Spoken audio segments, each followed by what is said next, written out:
Hello students, आज फिर मैं आपके लिए लेके आया हूँ लेबर लॉ यानी कि श्रमिक विधियों के ऊपर एक नया वीडियो।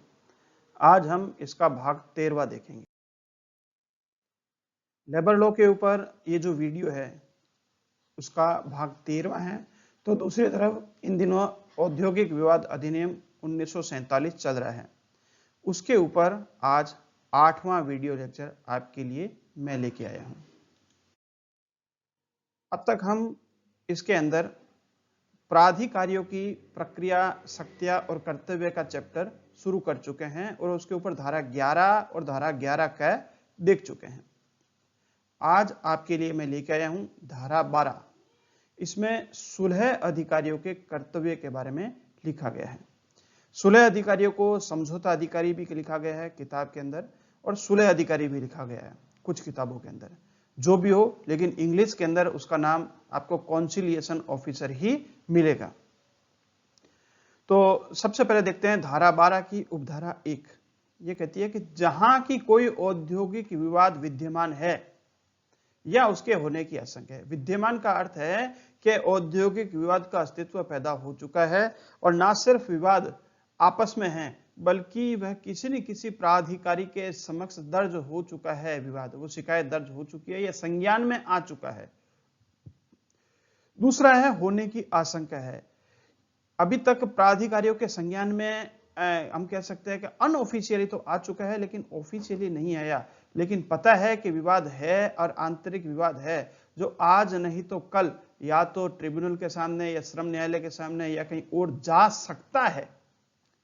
वहां पर सुलह अधिकारी काम कर सकता है। कैसे कर सकता है? वहां सुलह अधिकारी विहित रीति से, विहित रीति कौन सी? जो इस एक्ट में बताई गई है, विहित रीति से सुलह कार्यवाहियां कर सकेगा। यानी कि अभी तक मामला अधिकरण में नहीं गया, श्रम न्यायालय नहीं गया, किसी न्यायालय नहीं गया, उससे पहले ही सुलह अधिकारी सुलह की कार्यवाही कर सकेगा। जहां की विवाद किसी लोक उपयोगी सेवा के संबंध में है और धारा 22 के अधीन सूचना दे दी गई है, वहां ऐसी कार्यवाही विहित रीति से करेगा। मामला किससे संबंधित है? लोक उपयोगी सेवाओं से संबंधित। लोक उपयोगी सेवाओं से संबंधित होने पर धारा 22 के अंतर्गत सूचना देनी होती है, और सूचना देने के बाद में सुलह कार्यवाहियां सुलह अधिकारी शुरू कर सकता है। उपधारा 2 लिखती है कि सुलह अधिकारी विवाद का समझौता कराने के प्रयोजन के लिए विवाद का तथा उसके गुणागुण यानी मेरिट तथा उसके ठीक समझौता होने पर प्रभाव डालने वाले सभी मामलों का अन्वेषण अविलंब करेगा। वो इन्वेस्टिगेशन करेगा बिना किसी विलंब के। सुलह अधिकारी विवाद बिना किसी विलंब के करेगा कि विवाद का समझौता करने के प्रयोजन के लिए विवाद और उसके मेरिट का, ठीक है, समझौता होने पर प्रभाव डालने वाले सभी मामलों का इन्वेस्टिगेशन करेगा, और विवाद का रिजू यानी कि फेयर यानी उचित तरीके से तथा सौहार्दपूर्ण समझौता करने के लिए पक्षकारों को उत्प्रेरित करने के प्रयोजनार्थ वे सभी बातें कर सकेगा जिन्हें वह ठीक समझे। यानी वह पक्षकारों का माइंड प्रिपेयर करने के लिए, मानसिक रूप से तैयार होने के लिए भी वो काम कर सकेगा कि पक्षकार मानसिक रूप से तैयार हो जाए और वह सुलह करने के लिए अग्रसर हो जाए। सुलह अधिकारी विवाद का समझौता करने के लिए ऐसा कुछ कर सकता है।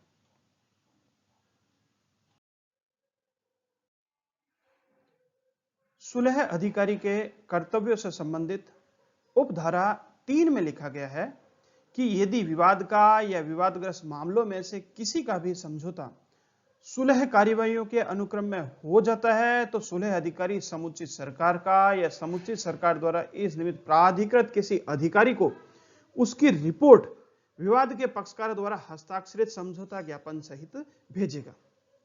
हमने धारा 12 के उपधारा 1 और 2 में यह पढ़ा था कि सुलह अधिकारी जो है वह उस मामले में जो उद्योग विवाद उत्पन्न हुआ है या उत्पन्न होने की आशंका है, वहां पर सुलह कर सकता है, लेकिन उसे धारा 22 के अंतर्गत एक सूचना देने की जो प्रक्रिया है उसका पालन करना होगा, और उसके बाद वो उचित तरीके से सुनवाई करेगा, और सुनवाई करने के बाद में दोनों पक्षकारों को समान अवसर देगा।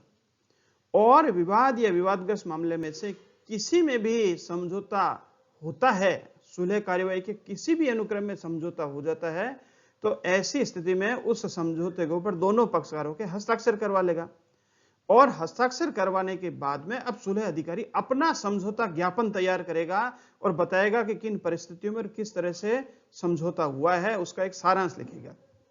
उस ज्ञापन के सहित सुलह अधिकारी क्या करेगा, समुचित सरकार को भेज देगा कि इस तरह से उसने सुलह करवा दी है। उपधारा 4 लिखती है कि यदि ऐसा कोई समझौता नहीं हो पाता है तो सुलह अधिकारी अन्वेषण समाप्त होने के बाद यथासाध्य शीघ्रता से समुचित सरकार को पूरी रिपोर्ट भेजेगा। दूसरे शब्दों में अगर वो असफल हो जाता है, फेलियर हो जाता है, तो असफल होने की वह रिपोर्ट जो है वह समुचित सरकार को भेजेगा, जिसमें विवाद से संबंध तथ्यों और परिस्थितियों का अभिनिश्चय करने और विवाद का समझौता करने के लिए उसके द्वारा उठाए गए कदम और साथ ही उन तथ्यों और परिस्थितियों का पूरा विवरण और वे कारण जिससे उसकी राय में समझौता नहीं हो सकेगा उपवर्णित होंगे।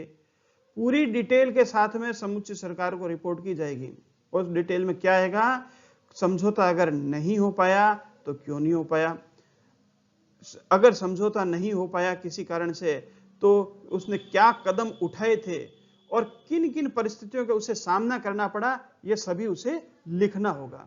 उसके बाद में ही जो है वह रिपोर्ट भेजेगा और उस रिपोर्ट के अंतर्गत इन सभी चीजों का वर्णन किया जाएगा कि सुलह कार्यवाही क्यों सफल नहीं हो सकी। अब हम देखते हैं सुलह और समझौता अधिकारियों के कर्तव्यों के अनुक्रम में उपधारा 5। यदि उपधारा 4 में, उपधारा 4 क्या कहती है कि अगर समझौता नहीं हो पाया और समुचित सरकार को रिपोर्ट भेजी गई है, यदि उपधारा 4 में विनिर्दिष्ट रिपोर्ट पर विचार करने पर समुचित सरकार का समाधान हो जाता है कि बोर्ड, श्रम न्यायालय, अधिकरण या राष्ट्रीय अधिकरण को निर्देश करने के लिए मामला बनता है, तो वह ऐसा निर्देश कर सकेगी। जहां की समुचित सरकार ऐसा निर्देश नहीं करती, वहां वह उसके लिए अपने कारण अभिलिखित करेगी और संपृक्त पक्षकारों को संसूचित करेगी। अब जैसे ही सुलह अधिकारी असफल हो जाता है तो ऐसी स्थिति में समुचित सरकार, एप्रोप्रिएट गवर्नमेंट क्या करेगी, वह उस मामले को किसी बोर्ड के सामने, श्रम न्यायालय, अधिकरण या राष्ट्रीय अधिकरण को निर्देशित कर देगी। लेकिन अगर किसी कारण से समझौता अधिकारी की असफलता के बावजूद भी सरकार, समुचित सरकार आगे बोर्ड, न्यायालय या श्रम न्यायालय या अधिकरण या राष्ट्रीय अधिकरण को निर्देशित नहीं करती, तो कारण लिखेगी और दोनों पक्षकारों को बताएगी कि उसने क्यों जो है वो मामला आगे नहीं भेजा। ऐसी स्थिति में न्यायालय या तो और अधिक सुलह करने के लिए या सुलह बोर्ड का गठन कर सकती है या वापस सुलह करने के लिए या कुछ और जो अधिनियम के अंतर्गत अधिकृत है उन शक्तियों का यूज करते हुए कोई सलाह दे सकती है। इस धारा के अधीन रिपोर्ट सुलह कार्यवाही प्रारंभ होने के 14 दिन के भीतर या ऐसी अल्पतर अवधि के भीतर ऐसी समुचित सरकार द्वारा नियत की जाए, निवेदित की जाएगी। समुचित सरकार को कब भेजनी है, सुलह कार्यवाही शुरू होने के 14 दिन के भीतर समुचित सरकार को रिपोर्ट करनी होगी। परंतु सुलह अधिकारी के अनुमोदन के अध्ययन रहते हुए रिपोर्ट निवेदित करने का समय इतनी कालावधि के लिए बढ़ाया जा सकेगा जितने के बारे में विवाद के सभी पक्षकारों में लिखित रूप से सहमत हो जाए। अगर सुलह अधिकारी ने भी स्वीकृति दे दी और दोनों पार्टियों ने स्वीकृति कर दी तो ऐसी स्थिति में 14 दिन की तुलना में कुछ और अधिक अवधि के लिए रिपोर्ट में देरी की जा सकती है, अन्यथा 14 दिन के अंदर रिपोर्ट देनी होती है। अब हम देखते हैं धारा 13 सुलह बोर्ड के कर्तव्य के बारे में। धारा 12 में था सुलह अधिकारी के कर्तव्य के बारे में और धारा 13 जो है यह सुलह बोर्ड के कर्तव्य के बारे में प्रावधान करती है। सुलह बोर्ड को मैं आपको पहले ही बता चुका हूं, सुलह अधिकारी की तरह सुलह बोर्ड या समझौता बोर्ड दोनों ही हिंदी में उसके नाम पॉपुलर है। अंग्रेजी में इसका एक ही नाम है, कॉन्सिलिएशन बोर्ड। सेटलमेंट बोर्ड नहीं है इसका नाम। तो सुलह बोर्ड के कर्तव्य के बारे में सबसे पहले उपधारा 1 देखते हैं कि जहां की कोई विवाद इस अधिनियम के अधीन बोर्ड को निर्देशित किया गया है। बोर्ड यानी कि सुलह बोर्ड को, वहां बोर्ड का यह कर्तव्य होगा कि वह उसका समझौता करने का प्रयास करे और बोर्ड इस प्रयोजन के लिए विवाद का तथा उसके गुणागुण, उसका ठीक समझौता होने पर प्रभाव डालने वाले सभी मामलों का अन्वेषण अविलंब और ऐसी रीति से जैसी वे उचित समझे करेगा और विवाद का ऋजु तथा सौहार्दपूर्ण समझौता करने के लिए पक्षकारों को उत्प्रेरित करने के प्रयोजन से वे सभी बातें कर सकेगा जिन्हें वे ठीक समझे। तो उपधारा 1 कहती है कि बोर्ड के सामने अगर कोई मामला आता है तो उसका कर्तव्य होगा कि सबसे पहले वो समझौता करने का प्रयास करें और जो भी विवाद है उसके गुणागुण यानी कि उसके पक्ष और विपक्ष सबको सुने, यह होता है गुणागुण या मेरिट।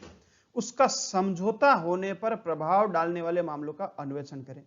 सबसे पहले तो गुणागुण की सुनवाई करे और उसका समझौता होने से संबंधित जो मामला है उसमें जो इन्वेस्टिगेशन करना उसको जितना जल्दी हो सके उतना जल्दी से करें और इन्वेस्टिगेट करने के लिए प्रक्रिया जिसे वो उचित समझे वो कर सकता है और इस इन्वेस्टिगेशन करने के बाद विवाद का जहां तक हो सके रिजु यानी कि फेयर यानी कि उचित तथा सौहार्दपूर्ण समझौता करने के लिए पक्षकारों को उत्प्रेरित करेगा यानी तैयार करेगा कि पक्षकार सौहार्दपूर्ण समझौता कर ले और उसके लिए वो जो उचित समझेगा वह सभी बातें करेगा जिन्हें वह ठीक समझे। जिन्हें वह ठीक समझता है वह सभी बातें करने के लिए अधिकृत है।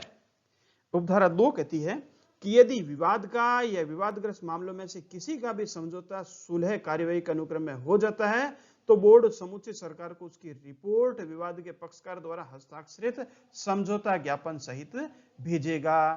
जैसे ही समझौता हो जाता है बोर्ड क्या करेगा, उन दोनों से एक लिखित समझौता तैयार करवा लेगा और उनसे हस्ताक्षरित करवा लेगा और सुलह बोर्ड अपनी तरफ से एक समझौता ज्ञापन और तैयार करेगा और उसे समुचित सरकार को भेज दिया जाएगा।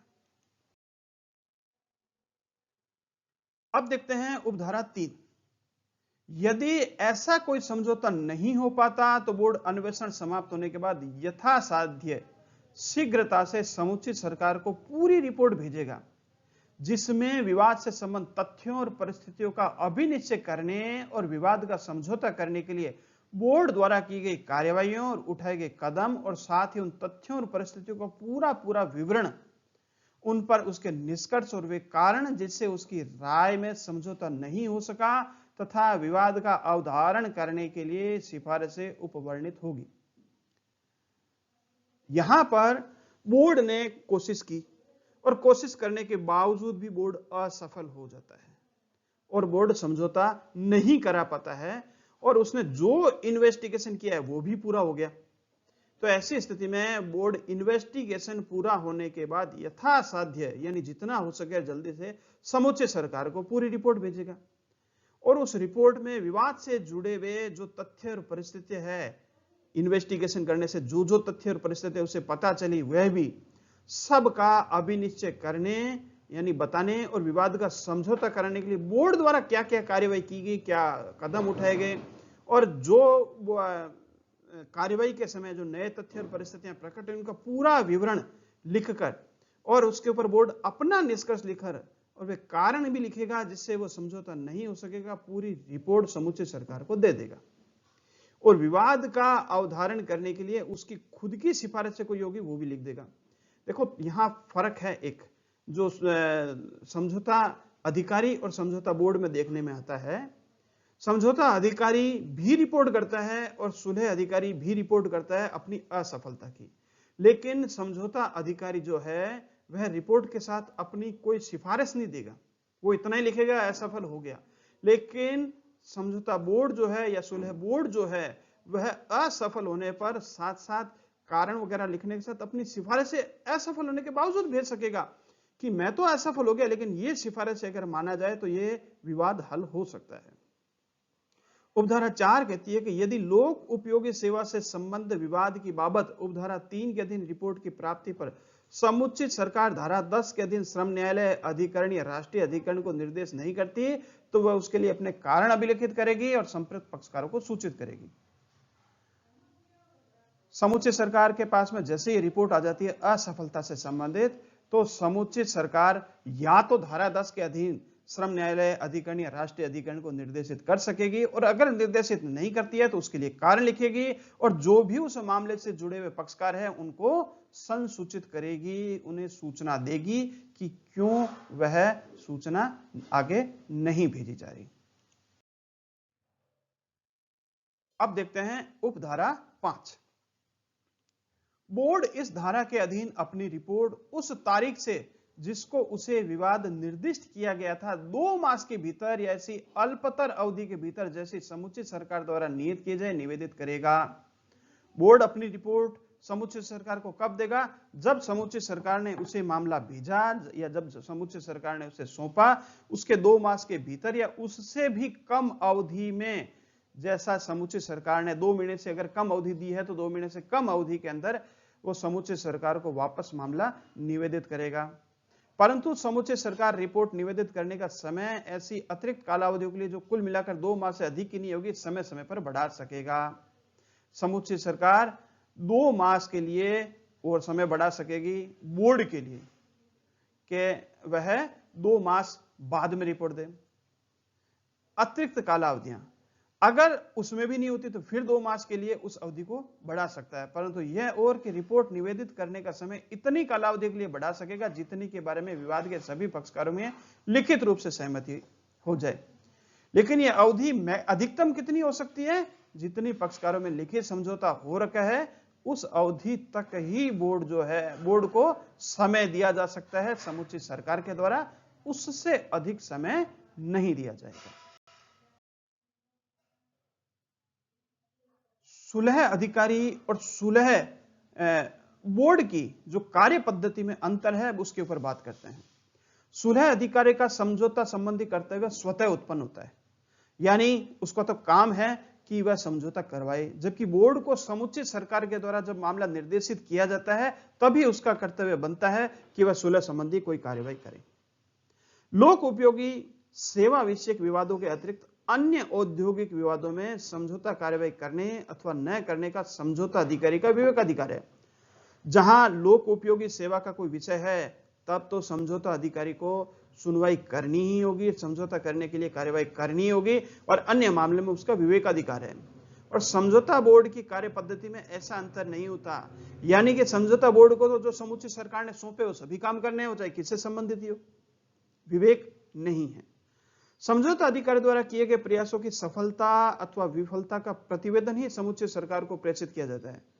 समझौता अधिकारी या सुलह अधिकारी केवल इतना ही लिखता है कि वो सफल हो गया या असफल हो गया, जबकि हम देख चुके हैं और सुन चुके हैं कि समझौता बोर्ड अपने असफलता की रिपोर्ट के साथ अपनी सिफारिशें भी भेज सकता है कि वह असफल क्यों हुआ, और उसकी अगर सिफारिश है कि साहब अगर इस तरह से कार्य किया जाए तो सफलता मिल सकती है, तो वह सिफारिशें भी भेज सकता है।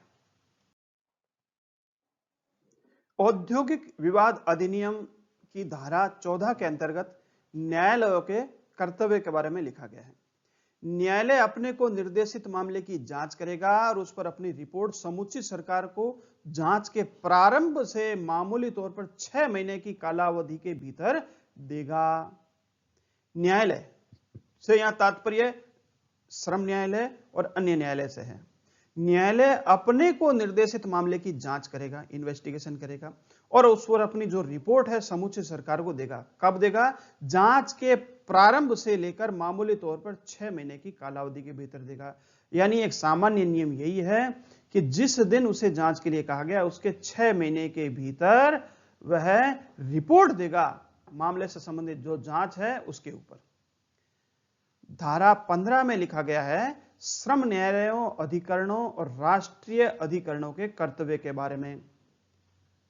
धारा 14 न्यायालय के कर्तव्य के बारे में है और धारा 15 श्रम न्यायालयों, अधिकरणों और राष्ट्रीय अधिकरणों के कर्तव्य के बारे में।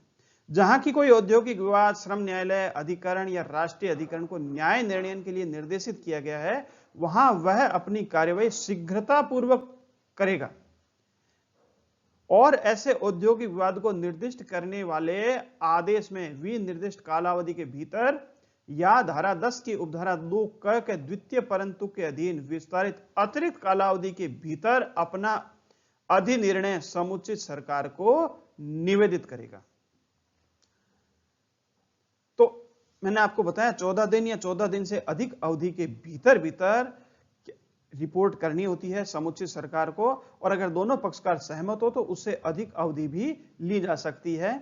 कोई औद्योगिक विवाद श्रम न्यायालय, अधिकरण या राष्ट्रीय अधिकरण को अगर निर्देशित किया गया है तो अपनी कार्यवाही शीघ्रतापूर्वक करेगा, और औद्योगिक विवाद को निर्दिष्ट करने वाले आदेश में निर्दिष्ट कालावधि के भीतर वह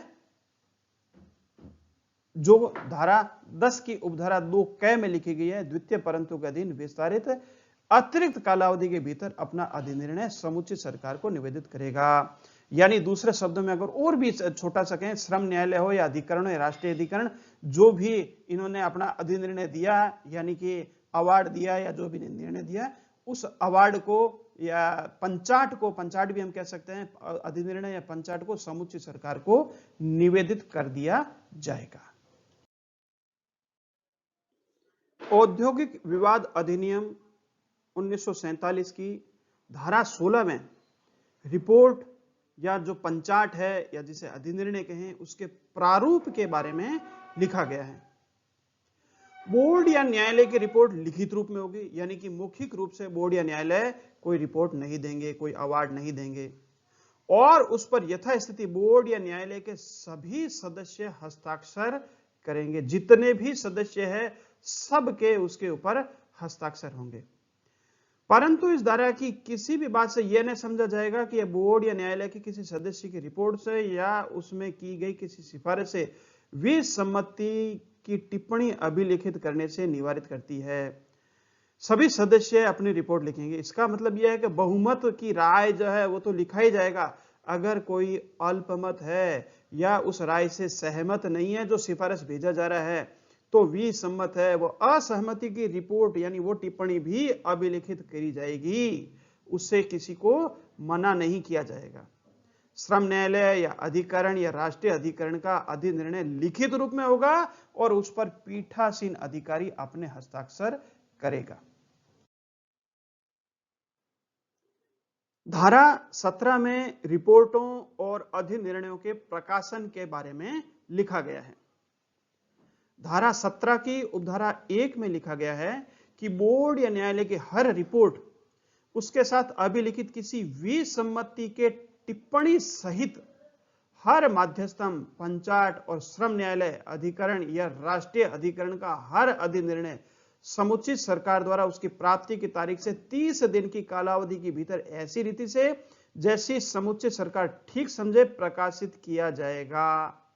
समुचित सरकार को जो भी बोर्ड से या न्यायालय से कोई रिपोर्ट आई है, उस रिपोर्ट के 30 दिन के भीतर समुचित सरकार को उस रिपोर्ट का प्रकाशन किया जाएगा। समुचित सरकार उसका प्रकाशन कहां करेगी उसके बारे में आगे व्यवस्था लिखी गई है, हम उसके ऊपर भी बाद में चर्चा करेंगे। धारा 17 क के उपबंधों के अध्ययन रहते हुए यह है कि उपधारा 1 के अधीन प्रकाशित पंचाट या अधिनिर्णय अंतिम होगा और किसी भी न्यायालय द्वारा किसी भी रीति से प्रश्नगत नहीं किया जाएगा। एक बार कोई रिपोर्ट आ गई है और उसका प्रकाशन हो गया है रिपोर्ट का, तो अब वह निर्णय अंतिम हो गया। प्रकाशन से पहले पहले अगर किसी कारण से उसे रोक दिया जाता है या प्रकाशन से पहले उसकी अपील या चैलेंज कर दिया जाता है तो बात अलग है, लेकिन अवार्ड का ऊपर अगर एक बार प्रकाशन हो गया तो अब वह अवार्ड फाइनल हो गया और किसी भी न्यायालय द्वारा अब वह किसी भी कारण से प्रश्नगत नहीं किया जाएगा। धारा 17 क में लिखा गया है अधिनिर्णय का प्रारंभ। कमेंसमेंट ऑफ द अवार्ड कब से प्रारंभ होगा? अधिनिर्णय यानी कि पंचाट जिसे हम बोल सकते हैं, जिसके अंतर्गत माध्यस्थम पंचाट आता है, धारा 17 के अधीन प्रकाशन की तारीख से 30 दिन के अवसान पर प्रवर्तनीय हो जाएगा। जिस दिन प्रकाशन किया गया उसके 30 दिन बीतने पर वह लागू होने योग्य हो जाएगा, वह लागू हो जाएगा। लेकिन यदि किसी मामले में जिसमें किसी ऐसे औद्योगिक विवाद के संबंध में जिसमें समुचित सरकार पक्षकार है, कोई अधिनिर्णय श्रम न्यायालय या अधिकरण ने दिया है, समुचित सरकार की राय हो, अथवा यदि किसी ऐसे मामले में जिसमें अधिनिर्णय राष्ट्रीय अधिकरण ने दिया है, केंद्र सरकार की राय हो कि राष्ट्रीय अर्थव्यवस्था या सामाजिक न्याय पर प्रभाव डालने वाले लोक आधारों पर पूरे अधिनिर्णय या उसके किसी भाग पर प्रभावशील करना असमीचीन होगा तो यथास्थिति समुचित सरकार या केंद्र सरकार शासकीय राजपत्र में अधिसूचना द्वारा यह घोषित कर सकेगी कि अधिनिर्णय 30 दिन की उक्त कालावधि के अवसान पर प्रवर्तनीय नहीं होगा। सामान्य नियम तो यही है कि 30 दिन के आधार पर प्रवर्तनीय हो जाएगा, लेकिन उसके अपवाद दिए गए हैं। क्या अपवाद है? राष्ट्रीय अर्थव्यवस्था या सामाजिक न्याय पर प्रभाव डालने वाला मामला है, यह लोक आधारों पर पूरे अधिनिर्णय के प्रकाशन को रोका जा सकता है और 30 दिन की कालावधि के भीतर उसका प्रकाशन नहीं होगा। और 30 दिन की कालावधि के बाद में भी, यानी प्रकाशन अगर हो भी गया है तो 30 दिन बीतने के बाद भी वो सब के ऊपर प्रभावशील नहीं होगा या प्रवर्तनीय नहीं होगा, ऐसा लिख सकता है। कौन लिखेगा उसके बारे में बताया गया है कि समुचित सरकार जो होगी वह ही लिखेगी और किसी को कोई अधिकारिता नहीं है। धारा 17 क की उपधारा 2 में लिखा गया है, जहां की किसी अधिनिर्णय के संबंध में कोई घोषणा उपधारा 1 के परंतु के अधीन की गई है। परंतु उपधारा 1 का क्या था कि कुछ परिस्थितियां दी गई है जब 30 दिन के कालावधि के बाद में भी वह निर्णय प्रवर्तनीय नहीं होगा, घोषणा की गई। वहां समुचित सरकार या केंद्र सरकार अधिनिर्णय की धारा 17 के अधीन प्रकाशन की तारीख से 90 दिन के भीतर अधिनिर्णय को प्रतिक्षेपित या उपांतरित करने का आदेश कर सकेगी और अधिनिर्णय को आदेश की प्रतिलिपि सहित, यदि आदेश राज्य सरकार द्वारा दिया गया हो तो राज्य के विधानमंडल के समक्ष, या यदि ऐसे आदेश केंद्र सरकार द्वारा दिया गया तो संसद के समक्ष प्रथम उपलब्ध अवसर पर रखेगी। यानी जिस दिन सरकार ने ये ऐसा आदेश निकाला कि कोई अधिनिर्णय लागू नहीं किया जाएगा तो धारा 17 का दिन ऐसा आदेश जारी करने के 90 दिन के भीतर अधिनिर्णय को प्रतिक्षेपित या उपांतरित, यानी कि उसको बदलने के लिए आदेश जारी कर सकेगी और अधिनिर्णय को आदेश की प्रतिलिपि सहित राज्य सरकार विधानमंडल को उसकी कॉपी भेजेगी और अगर केंद्र सरकार उसमें समुचित सरकार है तो संसद को जब पहला मौका मिल जाएगा उसकी कॉपी भेजेगी और बताएगी कि क्यों वो निर्णय लागू नहीं किया जा रहा और उसको उपांतरित किया जा रहा है। उसके बारे में पूरी विस्तार से व्याख्या विधानमंडल या संसद जो भी पक्षकार है उसको बताई जाएगी समुचित सरकार के द्वारा। उपधारा 3, धारा 17 क की उपधारा 3 में लिखा गया है, जहां की उपधारा 2 के अधीन दिए गए आदेश के द्वारा यथा प्रतिक्षेपित या यथा उपांतरित कोई अधिनिर्णय राज्य के विधानमंडल के समक्ष या संसद के समक्ष रखा गया है, वहां ऐसे अधिनिर्णय इस प्रकार रखे जाने की तारीख से 15 दिन के अवसान यानी बीतने पर प्रवर्तनीय हो जाएगा। एक बार विधानमंडल या संसद के पटल पर रख दिया गया है तो जिस दिन पटल पर रखा गया उसके 15 दिन के बीतने पर अपने आप वो लागू हो जाएगा वह निर्णय जो समुचित सरकार ने बदल के नया निर्णय दिया है। और जहां की उपधारा 2 के अधीन का कोई आदेश उपधारा 1 के परंतु के अधीन की घोषणा के अनुरूप में नहीं किया गया है, वहां अधिनिर्णय उपधारा 2 में निर्दिष्ट 90 दिन की कालावधि के आधार पर प्रवर्तनीय हो जाएगा। लेकिन अगर कोई परिवर्तन नहीं किया गया, जैसा आदेश दिया गया वैसा ही था, लेकिन फिर भी सरकार ने परिवर्तन तो नहीं किया लेकिन भविष्य के लिए कुछ सुझाव के उद्देश्य से ही केवल संसद के पटल पर रखा, तो 90 दिन की कालावधि के भीतर बाद में वह अपने आप ही प्रवर्तनीय हो जाएगा। अधिनिर्णय की प्रवर्तनीयता के संबंध में उपधारा 1 और उपधारा 2 के उपबंधों के अधीन रहते हुए अधिनिर्णय उस तारीख को और से प्रवर्तनीय में आएगा जो उसमें विनिर्दिष्ट की जाए, किंतु जहां कोई तारीख ऐसे विनिर्दिष्ट नहीं की गई वहां वह उस तारीख को प्रवर्तन में आएगा जिसमें अधिनिर्णय यथास्थिति उपधारा 1 या उपधारा 3 के दिन प्रवर्तनीय हो जाएगा। कोई भी अधिनिर्णय है अगर उसके प्रवर्तन की तिथि लिख दी गई है तब तो उस तिथि से ही प्रवर्तन के योग्य यानी लागू होने योग्य होगा। अगर उस पर तिथि नहीं लिखी गई है तो उपधारा 1 और 2 में जैसा लिखा गया है 30 दिन या 90 दिन जैसी भी स्थिति बनेगी उस तिथि के आधार पर वह निर्णय लागू किया जा सकता है। अब देखते हैं धारा 17 ख। उच्चतर न्यायालयों में कार्यवाहियों के लंबित रहने के दौरान कर्मकार को पूर्ण मजदूरी का संदेह। उच्चतर न्यायालय, हायर कोर्ट्स में अगर कोई मामला पेंडिंग है तो जब तक पेंडिंग है तब तक मजदूर को पूरी मजदूरी मिलेगी। अगर पूरी मजदूरी नहीं मिले तो हम एक सामान्य शब्दों में भी जान सकते हैं कि मजदूर अपना जीवन निर्वाह कैसे करेगा और मामले में पैरवी कैसे करेगा। और जब मामले में ढंग से पैरवी नहीं कर पाएगा तो ऐसी स्थिति में उच्चतर न्यायालय के बारे में हम ये कह सकते हैं कि वो न्याय किस तरह से करेंगे। तो जरूरी है कि मजदूर को उस समय तक वेतन मिलता रहे। इसमें लिखा गया है, जहां श्रम न्यायालय अधिकरण या राष्ट्रीय अधिकरण किसी मामले में अपने अधिनिर्णय में किसी कर्मकार का बहाल करने के लिए निर्देश देता है और नियोजक ऐसे अधिनिर्णय के विरुद्ध उच्च न्यायालय या उच्चतम न्यायालय में कार्रवाई करता है, वहां नियोजक ऐसे कर्मकार को उच्च न्यायालय या उच्चतम न्यायालय में ऐसे कार्रवाई के लंबित रहने की कालावधि के दौरान उसके द्वारा अंतिम बार पूर्ण मजदूरी का संदाय करने के लिए दायी होगा, जिसके अंतर्गत किसी नियम के अधीन उसे अनुज्ञेय कोई निर्वाह भत्ता भी, यदि कर्मकार को ऐसी कालावधि के दौरान किसी स्थापना में नियोजित न किया गया हो और ऐसे कर्मकार द्वारा उस प्रभाव का शपथ पत्र ऐसे न्यायालय में फाइल कर दिया गया हो। यह लिखता है कि अगर श्रम न्यायालय अधिकरण या राष्ट्रीय अधिकरण ने किसी मामले में निर्णय दिया, और निर्णय क्या दिया, नियोजक के बारे में कि किसी कर्मकार को बहाल कर दिया जाए, तो बहाल करने के बाद में जो नियोजक है उनके पास दो अवसर है, या तो न्यायालय के अनुसरण में बहाल कर दे और बहाल करने के बाद में उसको नौकरी पर रख ले, तब कोई दिक्कत नहीं है। लेकिन अगर बहाल नहीं करने का फैसला करते हैं तब फिर दो विकल्प है। दो विकल्प क्या है कि एक तो बहाल नहीं करने का फैसला किया लेकिन मजदूर को अस्थायी रूप से वेतन देना तो शुरू कर दिया और दूसरी तरफ उच्च न्यायालय में अपील कर दी, तब भी कोई दिक्कत नहीं है। न्यायालय जो निर्णय देगा, उच्च न्यायालय या उच्चतम न्यायालय, वह निर्णय लागू हो जाएगा।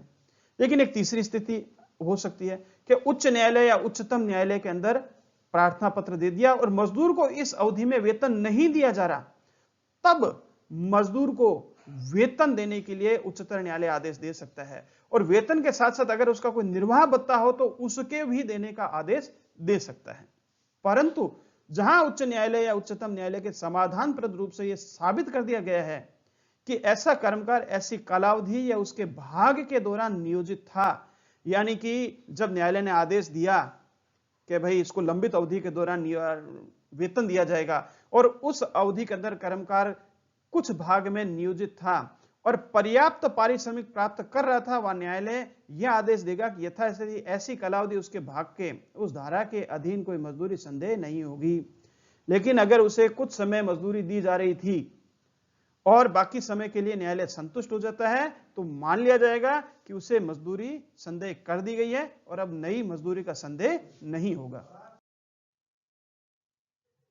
इसी के साथ ही श्रमिक विधियां यानी कि लेबर लॉ के ऊपर 13वां वीडियो सेशन समाप्त होता है और औद्योगिक विवाद अधिनियम के ऊपर यह 8वां वीडियो लेक्चर समाप्त होता है। इस वीडियो को देखने के लिए आपका बहुत बहुत धन्यवाद। मैं भरत कुमार जाजड़ा आपके लिए फिर एक नया वीडियो लेके आऊंगा।